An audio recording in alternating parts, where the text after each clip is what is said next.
Everybody,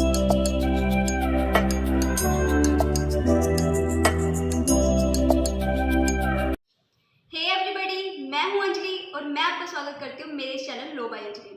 आज की इस वीडियो में हम कवर करने वाले हैं आईपीसी का सेक्शन 378 और 379। 378 जो है बात करते हैं थेफ्ट की और 379 के अंदर थेफ्ट की पनिशमेंट दी हुई है। आइए देखते हैं सेक्शन 378 की बेयर लैंग्वेज।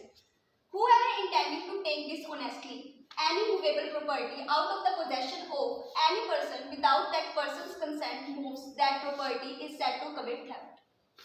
अगर कोई भी पर्सन बेईमानी के इरादे से डिसऑनेस्टली एनी मूवेबल प्रॉपर्टी, किसी भी मूवेबल प्रॉपर्टी को out of the possession of any person without that person consent, अगर किसी दूसरे पर्सन के कंसेंट के बिना उसके घर से कोई प्रॉपर्टी है, कोई मूवेबल प्रॉपर्टी है, उसकी पोजेशन से वहां से मूव कर देता है उस प्रॉपर्टी को, तो उस चीज को हम क्या कहेंगे? थेफ्ट कहेंगे। तो उस पर्सन ने क्या किया है? थेफ्ट कमिट किया है। और जिस पर्सन के पोजेशन में से वो मूवेबल प्रॉपर्टी जो है मूव की गई है, वो उस पर्सन के बिना कंसेंट के मूव की होनी चाहिए। अगर उस पर्सन के कंसेंट के साथ मूव की गई है उसकी प्रॉपर्टी, तो यहाँ पर थेफ्ट कमिट नहीं हुआ है। अब हम इसके एसेंशियल पार्ट्स देख लेते हैं कि थेफ्ट कमिट करने के लिए यहाँ पर क्या क्या चीजें होनी जरूरी हैं। सो देखते हैं, इंग्रेडिएंट्स देखते हैं कि थेफ्ट के लिए क्या क्या चीजें होनी जरूरी है। Dishonest intention to take property, वहां पर बेईमानी का इरादा होना चाहिए। जहां पर डिसऑनेस्ट इंटेंशन नहीं है वहां पर थेफ्ट कमिट नहीं हुआ है। हम ऐसा नहीं कह सकते कि वहां पे थेफ्ट कमिट हुआ है। सेकेंड एसेंशियल पार्ट है the property must be movable. जो प्रॉपर्टी मूव की गई है वो मूवेबल प्रॉपर्टी होनी चाहिए, ना कि इमूवेबल। यहाँ पर इमूवेबल प्रॉपर्टी को थेफ्ट के अंदर इंक्लूड नहीं किया गया है। थर्ड है the property should be taken out of the possession of another person. जो प्रॉपर्टी है वो दूसरे पर्सन के पोजेशन में से बाहर ली गई होनी चाहिए।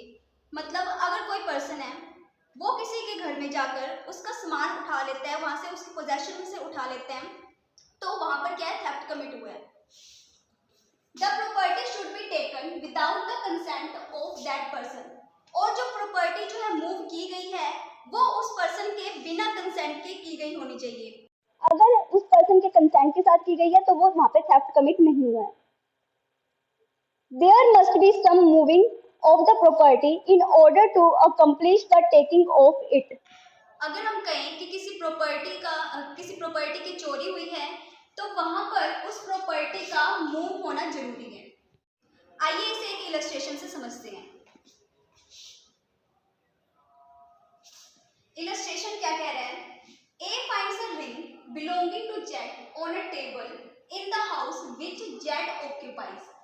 यहाँ पर जेड जो है ओनर है उस रिंग का, ए जो है एक रिंग उसे मिलती है जो कि जेड की है। Here the ring is in Z's possession. यहाँ पर जो रिंग है वो जेड के पोजेशन में है। And if A dishonestly removes it, अगर ए का इरादा जो है गलत है, बेईमानी का इरादा है और वो उस रिंग को चुरा लेता है, तो यहाँ पर ए ने क्या कमिट किया है? थेफ्ट कमिट किया है।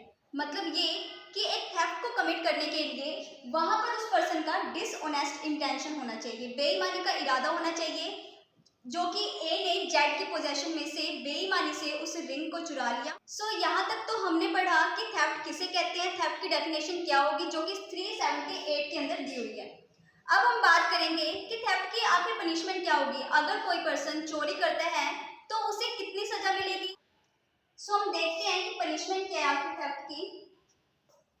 सेक्शन 379 के अंदर थेफ्ट की पनिशमेंट दी हुई है, जो कि बात कहते हैं कि whoever commits a theft shall be punished with imprisonment of either description for a term which may extend to 3 years or with fine or both.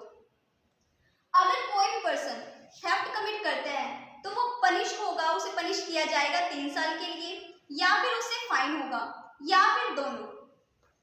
ये सेक्शन जो है प्रोवाइड करता है punishment for the offence of theft. अगर कोई person theft करता है तो उस पर्सन के लिए उस पर्सन को पनिशमेंट दी जाएगी। और हाँ, जो ये पनिशमेंट है वो 3 ईयर से एक्सटेंड भी हो सकती है। सो आज के इस लेक्चर में हमने सेक्शन 378 और 379 जो है आईपीसी का कवर किया है, जिसमें हमने थेफ्ट और उसकी पनिशमेंट के बारे में पढ़ा। सो फ्रेंड्स, अगर आपको आज की ये वीडियो अच्छी लगी तो वीडियो को लाइक और शेयर करना ना भूलें। अगर आप मेरे इस चैनल पर नए हैं तो प्लीज़ सब्सक्राइब करना ना भूलें। अब मिलते हैं अब अपने नेक्स्ट लेक्चर के साथ।